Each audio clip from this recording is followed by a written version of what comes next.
Do a handful of people decide what the rest of us do in an organization? I would like to think so. I once came to work and suddenly I saw an email which was from HR. It said, this is the dress code of the organization. This is what we wear when we go to customer's place, or this is what we wear when we come to work. When we go to offsite, this is the kind of a dress code. So I asked a couple of people working next to me saying, hey, what happened? They said, it seems like two people who went for a customer meeting with the vice president yesterday were inappropriately dressed, and he sort of called HR and pulled them up. And so here we are, 800 people reading an email because 2 people didn't wear a proper dress, or rather an acceptable dress to the vice president, to the client meeting.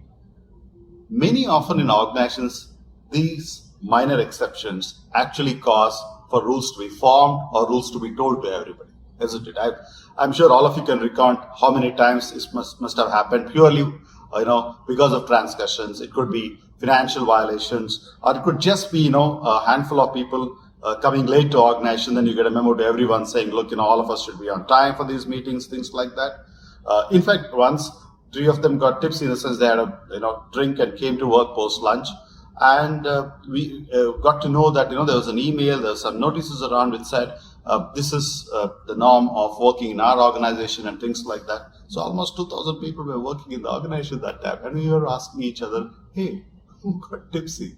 So every time there is a transgression by a handful of people, instead of actually knocking on their doors and saying, buddy, this is how we do it here, we sort of take an opportunity to educate everybody. Sometimes it's good, but most often we make new rules because 2 people broke it. So 90% of people get affected because 10% of them, or there is an exceptional situation once in a while. Reminded me of school once, we were taking attendance every hour till the time, it was in the morning and in the afternoon. So then we realized that 2 kids actually sort of disappeared after the first hour. Say they went out, went for a movie.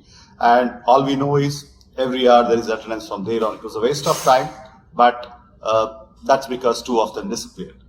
Isn't this how organizations make rules, new rules, rewrite rules, because a handful of them sort of went out of the way? So that's why I say 10% of us almost decide what the 90% do. What do you think? Let me know.